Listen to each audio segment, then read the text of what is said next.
Welcome back to another episode of What They Don't Say. We're going to do something a little different today because we've got an epidemic going on that nobody's talking about, and it's affecting a lot of the most vulnerable among us, and we need to protect them. That is our beautiful women. As a straight man, I've learned I'm uniquely qualified to speak as an expert on two important topics: beautiful women and boobs. Those are two topics that are near and dear to my heart and deserve to be defended in their time of need. Natural beauty and gifts of the body are certainly something all wish they had, but you can't just buy the parts, install them, and expect it to work out no matter how bad the planning is. Faces and boobs get the bulk of the work. I consider myself an advocate for both, and it's time to speak up. The overwhelming female ego that drives some of them to crave glamour and beauty is creating a new artificial species. Overindulgence is leaving a large, growing group of these women infected with a bizarre desire to add features formerly unique to amphibians. The big, puffy lips, the naughty cheeks, the stretched faces. It's not human. We now have the new species of expensive disasters we can only refer to as the Glam-phibians, a species of manufactured freaks in a category all their own. They're spending the money for glamour, and they wind up looking like amphibians. They are the Glam-phibians. They're born human, but adorned with alterations more fitting for a swamp life than that among the natural and the uncarved humans. What the heck are these people even thinking? I know it's not restricted to females, but the vast majority of it is. The few guys I see doing it are more femme than half of the world's women, so we can kind of lump them in the side of that category. I know it's not restricted to females. Plastic surgeons need to be forced into adopting some sort of moral code to protect patients from being horribly disfigured by this epidemic. No matter how bad the patient wants it, the results with some of these Glamphibians is so bizarre we can't even tell what the hell they started as or what they really are now. What was their target species? What were they trying to become? Glamphibians of all sorts are just walking billboards of what mental issues, self-absorption, and too much extra cash can do to people. When they can find doctors with no conscience, the results are spooky. The best thing we can say about Glamphibians is that they don't breed true. They're like a hybrid plant. If they do reproduce, the offspring doesn't carry the same traits. Glamphibians must be created one by one. A woman with insecurity issues and a lot of discretionary cash has to find a doctor with no conscience so the transformation transaction can happen. Almost all the damage from this industry is irreversible. We can all agree that plastic surgery is a wonderful thing. It's helped people correct birth defects and damage from all sorts of accidents. A lot of great boob work has been done when sensible choices are made, and the work is good. Some of these doctors are quite the artists. What a job. Think about that. The repairs and rebuilds are fine. The problem comes from the vanity market of selective surgery when people decide to start playing around, altering their looks to extremes. Plastic surgery can be okay. People can be self-conscious about ears that stick straight out, a weird nose, a big nose. Fine. Fix it if it improves self-esteem and confidence. People get self-conscious about aging and they get the fake lifts, the tucks here and there. Fine. Whatever. There's some great-looking older ladies out there that have had some discreet work done here and there. You got to keep it under control. The goal of these types of surgery are to be discreet. Patients want the results to be undetectable. Fine, go for it. The same goes for boobs. Some women don't like being flat-chested. Okay, get something sensible that makes you feel better. It's true, as a guy, I can say most guys would rather see some well-crafted, man-made fakes over natural flat. That's just how it is. Some of the doctors in the business are true artists and do a great job. Fine, and a big thank you to you guys. Keep it up. We'll get back to the boobs, but the potential for extremes and destruction doesn't end there. Why'd they have to start fooling around with their lips and cheeks? And I'm not even going to bring up the subject of what they're doing to their asses. I mean, my God, look up some of the pictures yourself. Butt surgery, butt implants gone wrong. I don't even want to think about that. But why did they have to start fooling around with their faces so much? Evidently, some women spend too much time staring at mirrors and convince themselves their lips just aren't full enough. Okay, ladies, that's all on you. I've never heard a guy say, gee, she'd be pretty if she just had big, totally unnatural lips. I think the first lip disaster I noticed from the implant fad was Julia Roberts back in the day. I never understood why she was supposed to be the hot new Hollywood thing anyway. But when she got the lips stuffed, it was obvious and it looked ridiculous.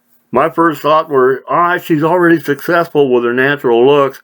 What kind of personal insecurities does she have that would compel her to drop big bucks on making herself look goofy?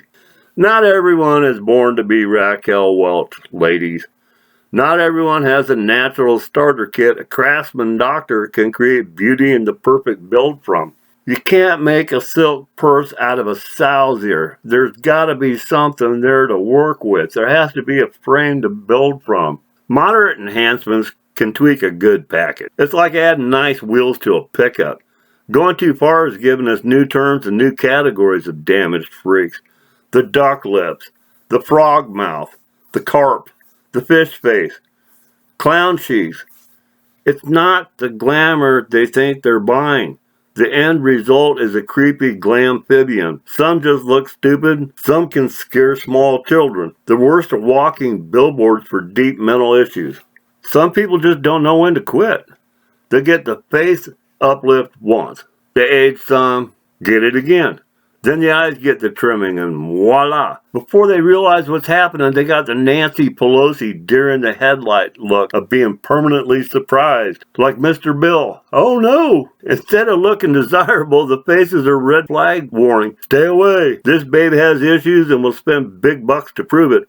It's a real tragedy when someone like the new bride of Jeff Bezos, that Lauren Sanchez, you begin with real beauty, and her face gets carved up and enhanced until she's the Glamphibian freak we all see today. She's destroyed her looks, and almost everyone realizes it.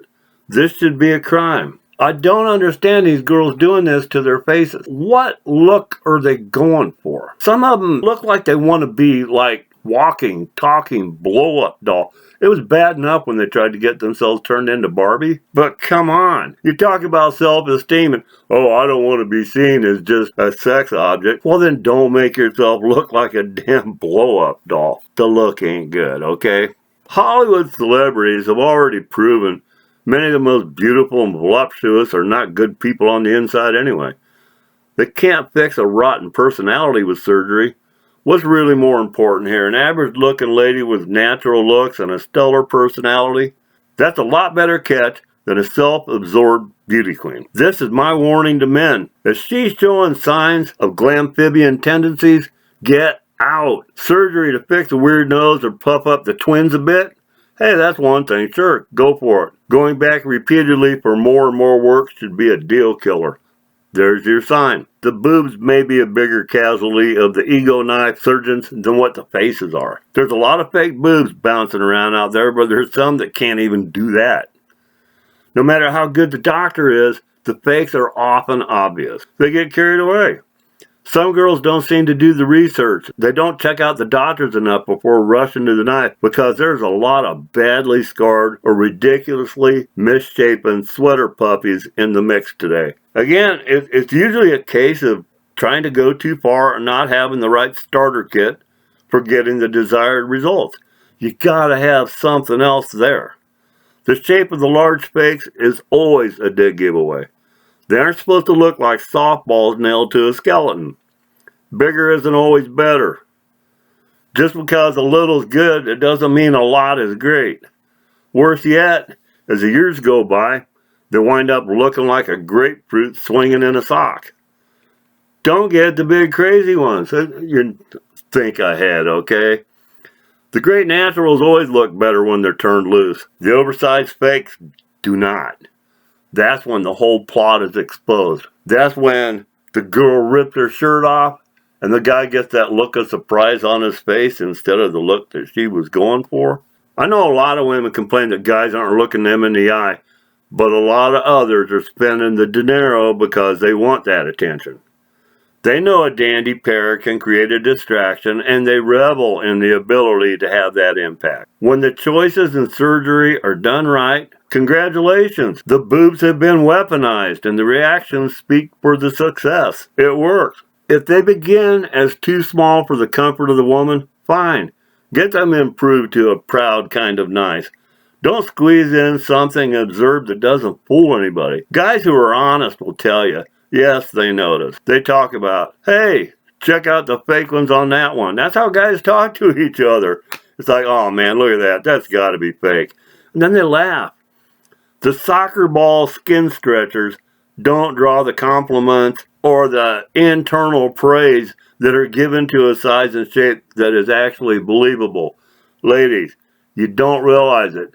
If you get stupid with the sizing, yeah, guys laugh at you. I don't think it's what you're going for. The dreams are not always realistic or attainable. There has to be something there to work with as a package because the implants alone can't turn a 3 into a 10. Even then, the great natural kits usually come with an expiration date. Spending big bucks for the surgery is just temporary anyway. Think about it. If that's what you base your self-worth on, what happens when the years catch up with you? The most one can hope for is gravity hitting them and pulling some wrinkles out of the face. That's what happens when you get the big, ridiculous ones, okay? A great personality and being valued as a good person doesn't cost a dime, and that only improves with time. Everyone can work on that. Whatever physical appearance package you drew by chance is never more important than who you are on the inside. Don't confuse the two. I've seen some of these victims of self who are so maimed and so horribly conceived and disfigured, it isn't even possible to tell for sure what they began as. Sometimes you can't even tell what sex they were when they started carving on themselves. These people who ruin their looks by giving cash to unscrupulous surgeons have mental issues. How much time do they spend staring at every detail of themselves in a mirror? That's a warning sign right there. Don't they see what has happened to others with the same plan? The best beauty is natural and can be slightly enhanced or preserved with discrete adjustment. It can be preserved. It can be stretched out for years. If it's just trim the little hair, tuck there, keep it light. We all know most people can't be great singers. They can't be superb athletes. They can't be the greatest artists, the best dancers. But surgery can't fake that so that the faces and chest take the brunt of the adjustments. People need to find important qualities within themselves to focus on. Carving up your body to make up for whatever else isn't going right in your life or hasn't met your dreams, that's not going to make you happy. Adding amphibian features nature never did put in normal humans doesn't end well. The doctors who do this stuff have to know the patient has problems that should put them in an office with a couch and counseling, but they do it anyway. What happened to the Hippocratic oath of do no harm? I've never heard anyone say these features improve the looks. It can work with the twins if the implants are kept below the level of melons and circus freaks, but friends don't let friends go Glamphibian. If you're considering getting the frog lips, the clown cheeks, assorted swamp creature carvings to the face, consider something else. Stop spending so much time staring in the mirror and looking for trouble and start working on the priorities you're obviously not getting right. Protect the faces, protect the beauty, protect the boobs.